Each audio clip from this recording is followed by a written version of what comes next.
Questões de Família, com José Eduardo Coelho Dias.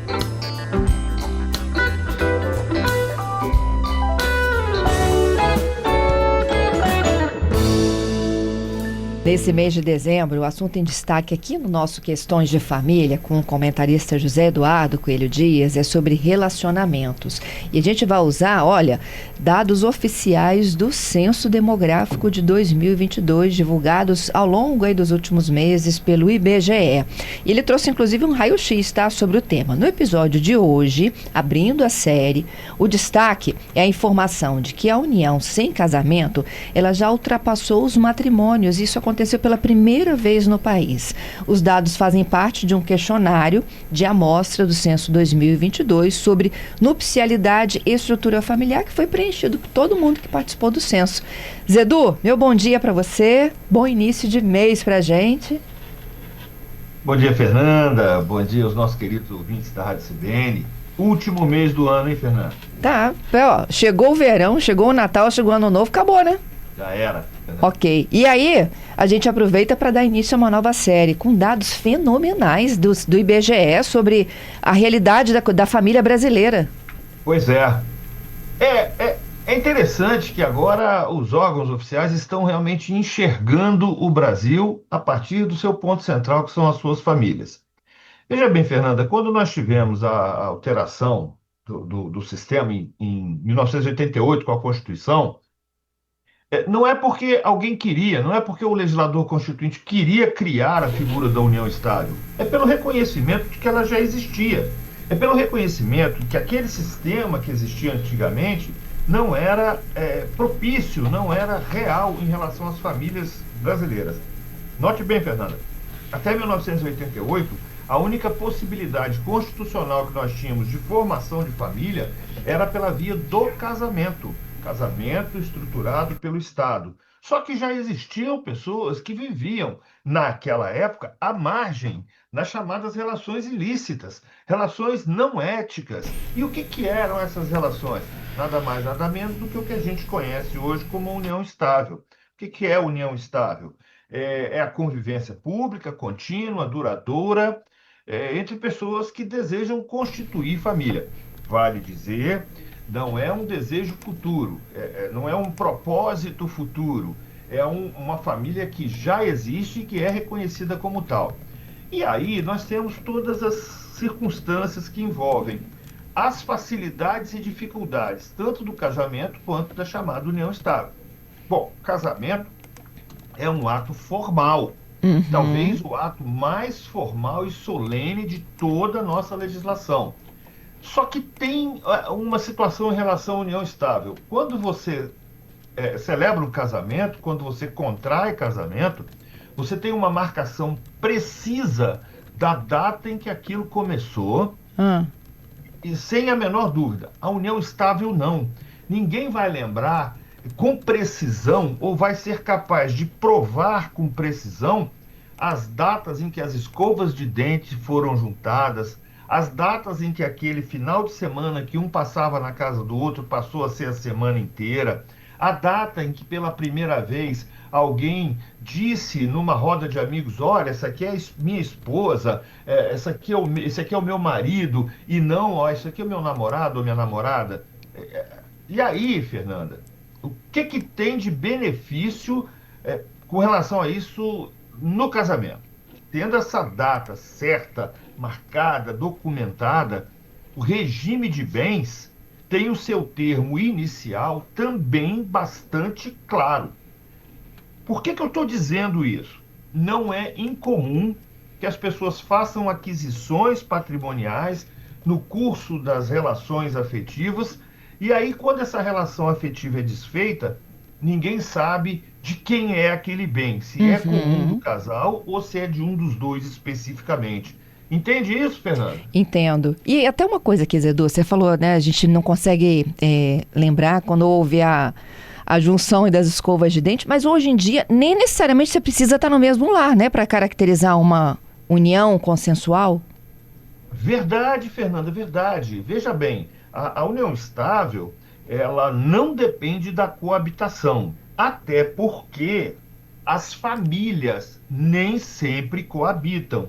Nesse mundo que hoje é um sistema de vasos comunicantes, é um mundo que é totalmente interligado, até de forma digital, tecnológica, não é incomum que nós tenhamos marido ou mulher fora do lar conjugal por questões de trabalho, por diversas questões, né? É muito comum até que as pessoas estejam em outros países. E aí, deixou de ser família porque um está trabalhando no exterior? Claro que não, não deixou de ser família, né? Então, Uhum. se assim é com o casamento, claro que com a união estável também não. O que é mais relevante é esse propósito severo de constituição de família. Propósito não como algo do futuro, propósito como algo já existente, algo que já existe. Já existe uma família ali. O casamento, essa família só passa a existir a partir da lavratura do ato, né? Da celebração do casamento. União estável é quando há esse reconhecimento. Dificuldade, a prova de quando esse reconhecimento se fez presente na vida das pessoas, né? No casamento não tem essa dificuldade. E aí, para ter esse marco, Edu, tem que ter algum registro, cartório, alguma coisa assim? Ou é algo entre eles, um contrato? Não, olha só, a união estável é um fato da vida. A Ah, união estável é um fato da vida. A lei estipula o que é uma união estável. E a lei vai dizer, relação pública, contínua e duradoura com o propósito de constituição de família. uhum, Diferente do casamento, que a lei vai estabelecer uma série de critérios e processos e procedimentos para a sua realização. Casamento, você tem que fazer o processo de habilitação, tem que marcar uma data, tem que fazer uma celebração. Ele é todo formal, ele é todo solene. A união estável, não. A união estável é um fato previsto na lei. Então, ela não depende de um registro. Porém, para algumas questões, como, por exemplo, um inventário, vamos lá que você queira provar que você é a companheira ou o companheiro de alguém que faleceu para fazer jus ou a meação ou a herança daqueles valores deixados pelo falecido. Olha, o juiz do inventário vai querer saber se você tem algum papel dizendo que provando a existência daquela união estável. O juiz do inventário não vai ficar fazendo prova, parar o inventário para discutir se é ou se não é. Então, quando você tem essa união estável registrada em cartório, você já tem também a prova de que ela existe. entendido. Veja bem, não é que ela não exista sem a documentação, ela existe. E tanto existe que a própria lei, o artigo 1725 do Código Civil, vai dizer que quando não tem contrato, o regime de bens da união estável é da comunhão parcial, é equivalente ao regime da comunhão parcial do casamento. Então, quer dizer, não há necessidade de um registro. Porém, se você precisar provar a existência da união estável, é bom que você tenha ela registrada. O que a gente recomenda? Vá ao cartório, chama o seu companheiro, sua companheira, vá ao cartório, regulariza a sua situação. A gente não sabe o dia de amanhã, a gente não sabe se vai precisar ou não vai precisar de um documento para alguma circunstância, seja um plano de saúde, seja uma habilitação no inventário, seja para ser sócio de algum clube ou alguma coisa assim, enfim. É melhor que seja regulamentado, porque aí tem a transparência total e o grande detalhe, tá, Fernanda? Nessa regulamentação, nesse contrato, você pode estabelecer algumas cláusulas de convivência, tal qual você faz num pacto antinupcial, quando Uhum. você vai se casar. Você pode, inclusive, estabelecer o regime da união estável, tá? O regime patrimonial. Zedu, e você viu o perfil da idade também, e da questão religiosa, o quanto isso influencia na decisão, né, dessa nova família? Sim, Nós temos sim. os mais jovens optando pela união consensual, enquanto os mais 40 ainda vão para o casamento formal, ou já estão, né, num casamento formal. Fernanda, não dá para negar que a vida, a sociedade, ela tem as suas normas culturais, tem os seus hábitos, tem os seus costumes. Alguns costumes desses são fundados, inclusive, a partir de preceitos religiosos. E aí a gente não sabe se é a cultura que firma o preceito religioso ou o preceito religioso que funda a cultura.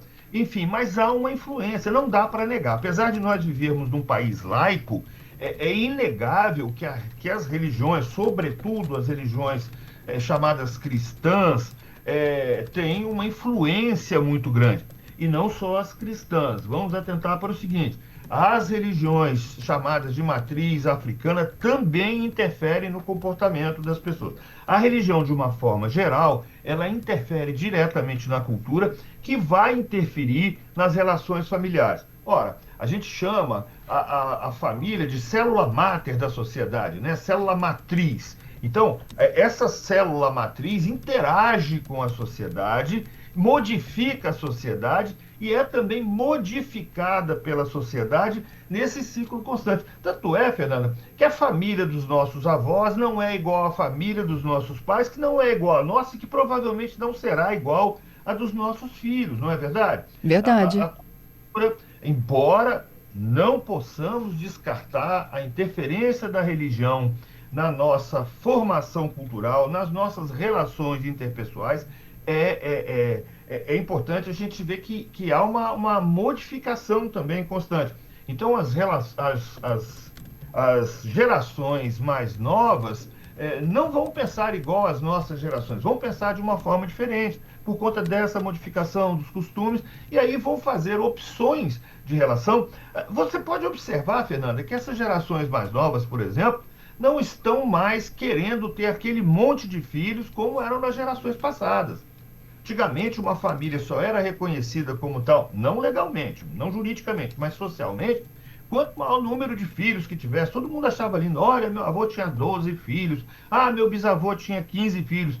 Vai falar com um menino que está agora começando as suas relações afetivas, ele vai dizer: não, não quero ter filho nenhum. Então as coisas vão modificando. E não adianta a gente ficar preso nos nossos valores, nas nossas crenças.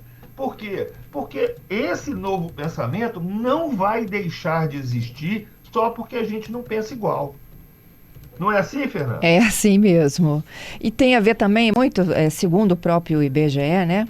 Que a questão da religião, a união consensual é a principal opção para pessoas que se declaram sem religião, mais de 62%, entre os católicos 40% e entre os evangélicos 28%.